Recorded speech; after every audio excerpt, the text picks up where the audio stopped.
Dili kalimod nga ang Pilipinas usa sa mga nasod nga kanunay makasinati og mapait nga mga kalamidad.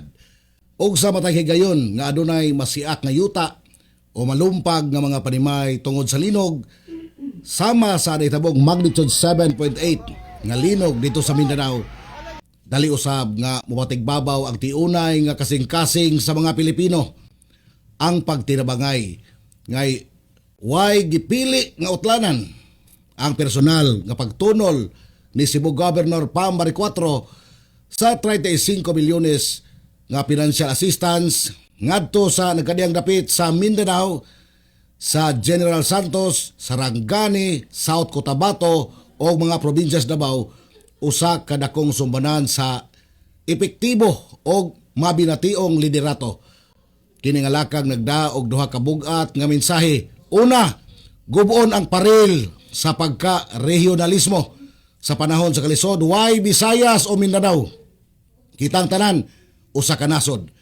Ang kwarta sa mga Sugbuanon nga gipaagi sa kagamhanan, nagsilbing taytayan sa paglaom alang sa mga igsoong Mindanaon nga nawad-an og kapanginabuhian og mga panimay.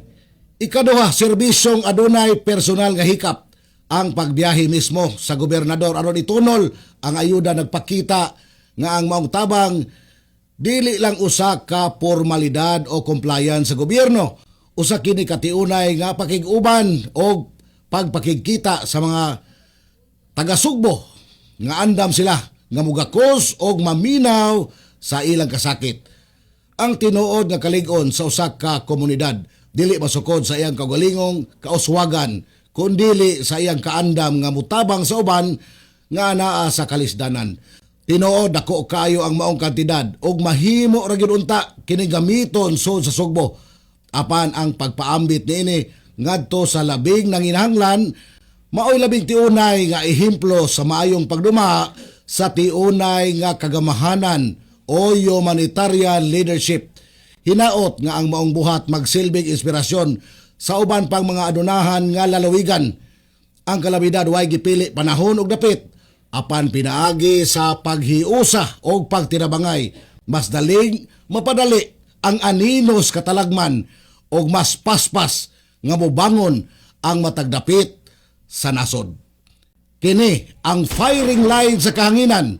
Arnel Bakalan, ang inyong komentarista. On the dot. Proud member of Philippine Press Club Incorporated.